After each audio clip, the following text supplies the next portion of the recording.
কুষ্টিয়ার যে নির্বাচনটা হয়ে গেল আপনারা জানেন, বেসরকারিভাবে আমাদেরকে অলরেডি নির্বাচিত ঘোষণা দিয়েছে। এখন হয়তো বাকি যে প্রক্রিয়াগুলো আছে, মাগরিবের পরে ডিসি সাহেব হয়তো ডাকবে, এরপরে ঢাকাতে, এরপরে যে কাজকর্মগুলো আছে। আমরা 6 জন ছিলাম, যারা সবাই তো আর নির্বাচিত হওয়া সম্ভব না। 6 জনই যদি হয়ে যায় তাহলে আর নির্বাচন হয়? একজন আল্লাহ লিখে রেখেছিলেন, একজন হয়েছে আপনাদের প্রচেষ্টায়। আমরা চাই ওই 6 জনের কাছে আমি কম বেশি কথা বলেছি যে সবাইকে নিয়ে আমরা আগামীর কুষ্টিয়া যে 16টা পয়েন্ট দিয়েছি আমার নির্বাচনী প্রচারণায়, এই 16টা কাজ সামনে নিয়ে আমি এগিয়ে যেতে চাই। কে বললেন আমি তোমাদের সাথে নেই, তোমরা যে সমস্ত জিনিসের পূজায় লিপ্ত আছে আমি ওর সাথে সম্পর্ক ত্যাগ করলাম। তোমরা মাটি দিয়ে বানিয়ে অথবা আগুনের সামনে অথবা বড় গাছ দেখলে, সাপ দেখলে, উনি ওই জামানায় ওগুলো দেখেছিলেন তাই বলেছিলেন। আমাদের জামানায় কি বলা লাগবে? শুনতেছেন, বুঝতেছেন, আমি জানি, আবার বলছি, উনি ওই জামানায় ওগুলো ফেস করেছিলেন, জাতির লোককে বলেছিলেন যে আমি আগুনের কাছে মাথা নত করি না, সাপের কাছে, দরগার কাছে, দুর্গার কাছে, এই মাটির জিনিসের কাছে না। আমাদের জামানায় তো ফেস করা লাগবে। এখন তো আর মুসলমানের কাছে এসে, এই 92% মুসলমানের কাছে এসে কেউ বলবে না আপনাকে যে মূর্তি পূজা করে, বলবে, কিন্তু ওই সিস্টেম আপনাকে নিয়ে চলে যাবে। মূর্তি পূজা যেন আপনি করেন এরকম লাইন আপনার সামনে খুলে দেবে, অথবা আল্লাহর সাথে শিরিক হয় এরকম কাজ আপনাকে দিয়ে করাবে। বিষয়টা তো একই। ওই জামানায় শিরিক করলে সে মুশরিক হতো, এ জামানায় যদি কেউ শিরিক করে সে কি হবে? আলাকাদ উহিয়া ইলাইকা ওয়া ইলাল্লাযীনা মিন ক্বাবলিকা লা ইন আশরাকতা লা ইয়াহবাতান্না আমালুকা ওয়া লা তাকুনান্না মিনাল খাসিরিন। এই আয়াতটা খুব মারাত্মক একটা আয়াত, সূরা জুমারের 65 নম্বর আয়াত। আল্লাহ তাআলা বলেন পৃথিবীতে নবীদেরকে আমি কম বেশি শরীয়ত দিয়েছিলাম। কারো শরীয়তে যেটা জায়েজ ছিল অন্য নবীর শরীয়তে ওটা ছিলই না। কারো শরীয়তে হারাম ছিল অন্য নবীর শরীয়তে ছিলই না। কিন্তু প্রত্যেকটি নবীকে আমার এই আদেশ ছিল যে জীবনে শিরিক করা যাবে না। শিরিক যদি দুনিয়ায় কেউ করে তাহলে তার পেছনের যত আমল আছে সব আমি আল্লাহ নষ্ট করে দিই। হে নবী, আপনিও যদি শিরিক করেন, লাইন আশরাকতা লা ইয়াহবাতান্না আমালুকা, লামে তাকিদ নুনে সাকিলা, আপনিও যদি জীবনে শিরিক করেন আপনারও কিন্তু আমল আখলাক আমি রাখবো না, সব নষ্ট করে দেব। ওয়ালা তাকুনান্না মিনাল খাসিরিন, এবং আপনি অবশ্যই ক্ষতিগ্রস্ত হয়ে যাবেন। নাউজুবিল্লাহ। কাকে ধমক দিচ্ছে আপনি টের পাচ্ছেন? কথা শুরুই করেছেন কয়েকটা তাকিদ দিয়ে, ওয়ালা কদ, ওয়া লাম কদ, খুব গুরুত্বপূর্ণ শব্দ। ওয়ালা কদ উহিয়া ইলাইকা ওয়া ইলাল্লাযীনা মিন ক্বাবলিকা, আপনাকে এবং আপনার পূর্বে যত নবী রাসূল পাঠিয়েছে প্রত্যেককে বলেছে যে যাই করেন শিরিক করবেন না। শিরিক যারা করে এদেরকে আমি আল্লাহ 2টা জিনিস থেকে বঞ্চিত করে দেই। 1 নম্বরে শিরিক করলে মাফ হবে না, 2 নম্বরে জান্নাত পাওয়া যাবে। ইন্নাহু মা ইউশরিক বিল্লাহ ফাকাদ হারামাল্লাহু আলাইহিল জান্নাহ। যে ব্যক্তি শিরিক করে এই লোকটার জন্য আল্লাহর কোনো ক্ষমা নেই, এই জান্নাতেও যাবে না। জান্নাতে যদি কোনো মানুষ যেতে না পারে, ওর বিপরীতে আর একটা জায়গা আছে না, মাওয়াহুন নার, তার স্থান হবে আগুনে। আল্লাহ আমাদের হেফাজত করুন, আমিন। আরো কড়া কথা এর পরে আছে, ওয়া কদিমনা ইলা মা আমিলু মিন আমালিন ফাজআলনাহু হাবাআম মানসুরা। কোন মানুষ যদি শিরিক মিশ্রিত কোনো কাজ নিয়ে আল্লাহর কাছে যায়, ধলি কণার মতো ওর মুখের উপর ওটা আল্লাহ ফেলে দেবে, নিক্ষেপ করবে। আমার জীবনে আমল আখলাক কম থাক, কিন্তু শিরিক যেন না থাকে, এইটা থাকলে আল্লাহ তারে মাফ করবে। উনি জাতির সামনে দাঁড়িয়ে এইটা বলেছিলেন। শিরিকের আমি এক কথায় ব্যাখ্যা বহু জায়গায় বলেছি, আজকেও বলছি আমার জাতির লোকের সামনে, এলাকার মানুষের সামনে। আল্লাহ যেটা পারে ওইটা অন্য কেউ পারে, এই বিশ্বাস করার নাম শিরিক। বুঝেছেন কিনা বলেন? আল্লাহ যেটা পারে ওইটা অন্য কেউ পারে না। কেউ যদি মনে করে না অন্য কেউ পারে, তো সঙ্গে সঙ্গে সে মুশরিক। কারণ শিরিক করলে মানুষ কি হয়? আরেকবার বলে, আমরা এখন বিশ্বাস করি সবাই এখানে যারা আছি, এই পৃথিবী বানিয়েছে কে? এখানে যদি কোনো নিয়ম নীতি চলে, কার চলবে? এর বাইরে আর কোনো কথা আছে কারো? হ্যাঁ, এর বাইরেও অনেকে অনেক দিকে হয়তো এদিক ওদিক চলে যেতে পারে, তাদেরকে বলছে আলা লাহুল খালকু ওয়াল আমরু ইনিল হুকমু ইল্লা লিল্লাহ। এরকম বহু আয়াত কোরআনে আল্লাহ দিয়েছে যে আমি বানিয়েছি, বিধান এখানে আমার চলা লাগবে। সুতরাং এই জমিন আমরা সবাই বিশ্বাস করছি যে পৃথিবী বানিয়েছে আল্লাহ, তো নিয়ম নীতি এখানে অন্য কারো চলবে এরকম যদি কেউ বিশ্বাস করেন, মনে করেন বা ওই রকম কাজ করেন, আপনি কিন্তু শিরিক করে ফেললেন। এখন বলেন, এই শিরিক করা মুশরিক বাংলাদেশে মুসলমানদের ভেতরে নেই? আছে মানে আমরাই আছে মানে? বলেন তো, যে কথাটা বললাম 2 লাইনে, কি বুঝলেন আপনি? নামাজ পড়ে কি করবেন? আপনি রোজা রেখে কি করবেন যদি শিরিক ভেতরে চলে আসে? আপনি নিজে স্বীকার করছেন এই জমিন বানিয়েছে আল্লাহ, অথচ আয়াতের প্রথম অংশ এটা আলা লাহুল খালকু, এর পরেরটা কি? অল আমরু। আপনি বলছেন যে বানিয়েছে আল্লাহ, বিধানও আল্লাহর চলবে। আগেরটা মানছেন, পরেরটা আপনি মানতে গিয়ে তখন রাজনৈতিক দোহাই দেন যে না, আমি যে রাজনীতি করি তার সাথে তো এটা তো মেলে না, সুতরাং এটা রাজনৈতিক বক্তব্য, এর সাথে আমি নেই। আপনার ঈমান আছে? আর কোরআনের কোনো আয়াত না, কেউ যদি একটা অক্ষরও অস্বীকার করে ও কাফের। এর সাথে আপনারা একমত আছেন না? কোরআনের 6666টি আয়াত না, যদি কেউ একটা অক্ষর অস্বীকার করে ও মুসলমান থাকবে? এজন্য আপনাকে আমি ভালোবাসি। অনেকে আছেন এখানেও, আমি জানি, যদি অন্য কোনো চিন্তা ভাবনা থাকে পাল্টা। এ জমিন যার, আমরা বিধান চালাবো তার, এইটাই নিয়ম। অন্য কোনো বিধান এখানে যেই চালাতে চেষ্টা করবেন আপনি মুশরিক হয়ে যাবেন। জাতির লোকদের সামনে হযরত ইব্রাহিম যখন হাত তুলে বললেন, ইন্নী ওয়াজ্জাহাতু ওয়াজহিয়া লিল্লাযী ফাতারাস সামাওয়াতি ওয়াল আরদা হানিফা ওয়া মা আনা মিনাল মুশরিকিন, হে আমার জাতির লোকেরা, আমি তোমাদের সবার থেকে মুখ ঘুরিয়ে নিলাম। তোমরা যাদের কাছে মাথা নত করো, আমি ওর সামনে নেই। আজ আমি আমার জাতির সামনে বলছি, আজ যারা মানুষের তৈরি করা আইনে জমিনে কায়েম করতে চান, এটাও একটা মূর্তির মতো। কথা বুঝতেছেন? সুতরাং আমিও এর সাথে নেই। যত রকমের শিরিক মানুষ করতে পারে, সব শিরিক থেকে আমি আজকে মুখ ঘোরালাম। কার দিকে? আসমান আর জমিন যিনি বানিয়েছে ওই আল্লাহর দিকে। হানিফা, আমি একনিষ্ঠভাবে আজকে ঘুরে আসলাম। ওমান আমিনাল মুশরিকিন, আমি কিন্তু শিরিক করি না, মুশরিক না। এ কথা বলার পরে জাতির লোকেরা তারে আপেল খাওয়িয়েছিল নাকি? হ্যাঁ, কে দিয়েছিল? আগুনে দিয়েছিল।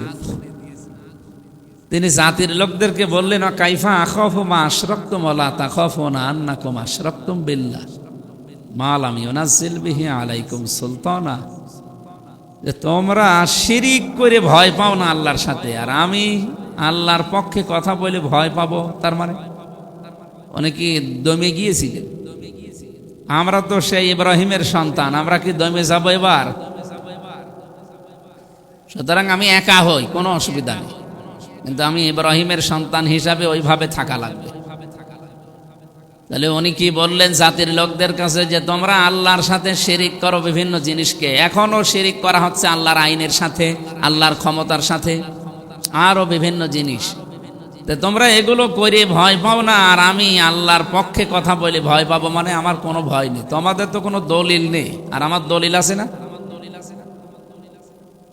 তাহলে হকের অনুসন্ধান করা, এটা হচ্ছে তাকওয়া অবলম্বনের প্রথম প্রক্রিয়া, ধাপ। আমরা এ ধাপে কয়জন আছে আল্লাহ ভালো জানে। 2 নম্বরে, হক যদি কেউ পেয়ে যায় তাহলে মাস্ট বি তাকে গ্রহণ করা লাগবে। সত্য পথ আর আছে। সুতরাং আল্লাহ রসুলের বিরুদ্ধে যে পথগুলো আছে ওই দিকে যারা ডাকে, এরা যাই দাবি করুক না কেন, ওরা যদি একেবারে আসমান থেকে উড়ে আসে তাও তারা হকের উপরে নেই। 2 নম্বরে বিহি আদিলুন, যারা আদল কায়েম করতে চায় দুনিয়ায়, ইনসাফ, ন্যায় বিচার। আপনি বলেন, আমি যা বলতেছি কিছু বোঝেন নাকি এমনিতে শুনতেছেন? বলেন। এই 2টা বিষয় আপনাকে আগে নির্ধারণ করা লাগবে। বাংলাদেশে 73টা না 73,000 দল থাক, কোনো অসুবিধা নেই। তো হক দল এইটা, যারা এই জমিনে সঠিক পথ মানুষকে দেখানোর জন্য নির্দেশনা দেয়, ইয়াহদুনা বিল হক, এহদুন এটা মজারে, বর্তমান ভবিষ্যৎ, প্রেজেন্ট ফিউচার। এখন দেখছে, ভবিষ্যতেও দেবে। 2 নম্বরে যারা জমিনে ইয়াদিলুন আদল কায়েম করতে চায়। আদল মানে না, মা মান আল আদাল লোগাতানা সারহান। আদল শব্দটার ব্যাখ্যা আছে, এর পারিভাষিক এবং আবিধানিক যে অর্থগুলো, এর প্রকারভেদগুলো আছে। আমরা তাফসির থেকে একটা কোড বলছি, প্রত্যেকটি জিনিসের সাথে আদল করা, ন্যায় বিচার করা। আল্লাহর সাথে আদল করা, ন্যায় বিচার করা, রাসূলুল্লাহর সাথে আদল করা, ন্যায় বিচার করা, 3টা বিষয় আছে। প্রত্যেক জমার নামাজে যে ইমাম সাহেব একটু পরে খুতবা দেবে, খুতবার একদম শেষের আগে এই আয়াতটা পড়ি আরবিতে, ইন্নাল্লাহা ইয়া'মুরু বিল আদলি ওয়াল ইহসানি ওয়া ইতাইযিল কুরবা। পৃথিবীতে যত মসজিদে আমি নামাজ পড়লাম, দেশে বিদেশে, এই আয়াতটা শেষে পড়ে। এরপরে ফাজকুরুনি আযকুরুকুম ওয়াশকুরুলি ওয়ালা তাকফুরুন পড়ে আমরা শেষ করি। তো কি বলি আরবিতে কোনোদিন এই 54 বছর স্বাধীনতার বাংলাদেশে আমরা বুঝেছি? যদি এটা বুঝতাম যে আল্লাহ নির্দেশ দিচ্ছে তোমাদেরকে আদল কায়েম করো, তোমরা আদল করবা। কি আদল? কি এই পৃথিবীতে যত নবী ছিলেন তারা ইনসাফ কায়েম করতে পেরেছিলেন, আর মুহাম্মদুর রাসূলুল্লাহকে আল্লাহ ইনসাফও কায়েম করতে দিয়েছে, আদলও কায়েম করতে দিয়েছে। আপনি দাউদ নবীর দিকে তাকান, তিনি আদল কায়েম করতে পারেননি, তিনি ইনসাফ কায়েম করেছিলেন। হ্যাঁ, তার প্রতি নির্দেশ ছিল ইনসাফ কায়েম করেন। তিনি ইনসাফ শব্দের নিষ্ফন থেকে শব্দটা আসা, নুন সোয়াদ ফা, এর বাংলা অর্থ হচ্ছে অর্ধেক। এই জন্য এই দাউদ নবীর কাছে কোনো বিচার যদি আসতো, উনি অর্ধেক করে সমান সমান করে দিতেন। আমি একটা বিচার পড়েছিলাম তাফসিরে,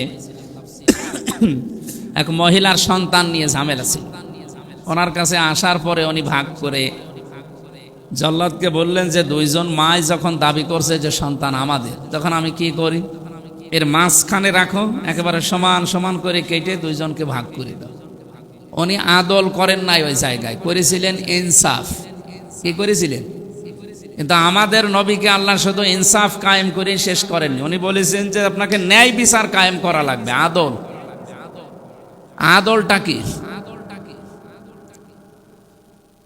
আমরা 3 প্রকার আদলের কথা বলছিলাম। প্রথম আদল হচ্ছে আমার আল্লাহর সাথে। আল্লাহর সাথে আদল কি? আল্লাহ কোরআনে কারিমে 500 শরীয়তের বিধান দিয়েছেন। এই বিধানগুলো আমাদের প্র্যাকটিক্যাল লাইফে থাকা লাগবে, বাস্তব জীবনে। এটা তাহলে তার সাথে আদল হবে। দুঃখজনক, আমরা মুসলমান, আমাদের এই দেশে আল্লাহর একটা বিধানও এখন পূর্ণাঙ্গভাবে চালু করা নেই। বিধান ছিল কয়টা কোরআনে? 500। আমরা কয়টা মানতে পারছি? একটা। পূর্ণাঙ্গভাবে একটাও মানতে পারছি না। তার মানে আল্লাহর সাথে আদল আমাদের হচ্ছে না। 2 নম্বরে আদল করা লাগবে রাসূলুল্লাহর সাথে। রাসূলের সাথে আদল কি? ওনার সাথেও তো ন্যায় বিচার করা লাগবে। আপনার ন্যায় বিচার ওনার সাথে কি? ওনার তো নেই। ওনার সাথে ন্যায় বিচার হচ্ছে ওনার যে নির্দেশনা ছিল এই পৃথিবীতে রেখে যাওয়া, ওইগুলো অনুযায়ী জীবন চালাতে হবে। এটা হচ্ছে ওনার সাথে ন্যায় বিচার। ওনার যতগুলো কথা ছিল সব কথা আপনার জীবনে পূর্ণাঙ্গভাবে থাকা লাগবে। আপনার বডির ভেতরে একটু তাকান, মাথার চুল থেকে পায়ের তালু পর্যন্ত 3.5 হাত বডিতে রাসূলের কি কি নির্দেশ ছিল? 10টা নির্দেশ আছে আমাদের বডির ভেতরে। কয়টা আছে আপনি একটু মিলান তো। আমাদের মাথা থেকে শুরু করে চুলের কাটিং দেওয়া দরকার। নবীজি 3 রকম চুল কাটতেন, আমাদের ওই 3 রকমের কোন রকমে আছে? নেই। এরপরে আস্তে আস্তে শুরু করেন নিচের দিকে, যত নিচে যাবেন একটাও পাওয়া যাচ্ছে, রাসূলের সাথে আদল হচ্ছে না। 3 নম্বরে আদল করা লাগবে পৃথিবীর সৃষ্টি জগতের সাথে। বিনা কারণে আপনি একটা গাছের পাতা ছিঁড়তে পারবেন না। কথা বুঝতেছেন? বিনা কারণে আপনি যারা নিচে দায়িত্বে আছে তাদের সাথে খারাপ ব্যবহার করতে পারবেন। হ্যাঁ, দায়িত্বের খাতিরে যদি কড়া হওয়া লাগে সেটা আলাদা। এমনি আপনার অধীনস্থ যারা আছে তাদের সাথে আপনি যে আচরণ করা আপনার সাথে করলে আপনার মন খারাপ হয়, এরকম আচরণ তাদের সাথে করা যাবে না। ওসি সাহেব বসে আছে, এখন ওই গেটে যে কনস্টেবল দাঁড়িয়ে আছে একটা অস্ত্র নিয়ে, ওনার সাথে যে ব্যবহার ওসি করে, খালি চেয়ারটা পাল্টিয়ে ওসিকে যদি ওই কনস্টেবলের জায়গায় দাঁড়িয়ে আর ওই লোকটাকে যদি ওই চেয়ারে বসা যায়, উনি কিছুক্ষণ আগে যে আচরণ করলো ওইটা যদি ওনার সাথে করতো উনি মেনে নিতে পারত। তার মানে আপনি অধীনস্থদের সাথে আদল করতে পারেন। আমার কথার অর্থ মনে হয় একটু গভীর হয়ে যাচ্ছে। আমি বিস্তারিত বলতে গেলে আবার অনেক সময় হয়ে যাবে দুপুরবেলা। আমি বাকিটা বলিনি। হক কবুল করা 3 নম্বরে, হক যদি কেউ গ্রহণ করতে পারে সে যেন হক প্রচার করে। হক শুধু প্রচার করলেই হবে না, 4 নম্বরে হকের উপরে টিকে থাকা লাগবে তাকে। এর প্রত্যেকটা আয়াত এবং দলিল দেওয়া আছে, আমি লম্বা করছি না। 5 নম্বরে হক যদি আপনি টিকে থাকতে পারেন নিজে, তাহলে এটাকে আবার দাঁড় করাবেন, কায়েম করবেন। কায়েম করার জন্য সর্বাত্মক চেষ্টা করা লাগবে হক। 6 নম্বরে শুধু কায়েম করলে হবে না, যদি হক কায়েম হয়ে যায় তাহলে এটাকে টিকিয়ে রাখার জন্য সাহায্য করা লাগবে। এই 6টা প্রক্রিয়া যখন মানুষ অবলম্বন করবে সে হবে মুত্তাকি, তাকওয়াবান। তার জন্য আল্লাহ এই রমজানে রোজা রাখলে জান্নাত বানিয়ে রেখেছে। আমি অল্প সময়ের ভেতরে মন কথাগুলো বলতে পেরেছি বিস্তারিত। এর প্রায় 2-3 ঘন্টা আলোচনা করা দরকার, এত কথা আছে এক একটা পয়েন্টের ভেতরে। যেহেতু মানুষ এখন সচেতন, আমি জানি আপনারা সব বুঝে ফেলেছেন। প্রথম পয়েন্টটায় যা বলেছি আল্লাহ ওইটুকুই আমল করার তৌফিক দান করে। আর যদি আমরা তাকওয়া অবলম্বন করে এই রমজানে যদি আল্লাহর নৈকট্য অর্জন করতে চাই, তাকওয়াবান, মুত্তাকি, পরহেজগার যাই বলেন হতে চায়, তাহলে এই প্রক্রিয়ায় এসে আমাদেরকে আমাদের জাতির পিতা ইব্রাহিম আলাইহিস সালাম যেভাবে করেছিলেন ওই পথ অনুসরণ করার তৌফিক দান করেন, আমিন। সম্মানিত মুসল্লিকরাম, আমার নিজের গ্রাম, নিজের গ্রামবাসী, এলাকাবাসী, আপনাদেরকে ধন্যবাদ জানাচ্ছি। গতকালকে তো একটা ভোট যুদ্ধ চলছিল, আমরা নির্বাচিত হয়েছি আলহামদুলিল্লাহ। আমি দেশবাসীর জন্য একটা মেসেজ অলরেডি পাঠিয়েছি, আপনাদেরকে ওটা শেয়ার করতে চাই।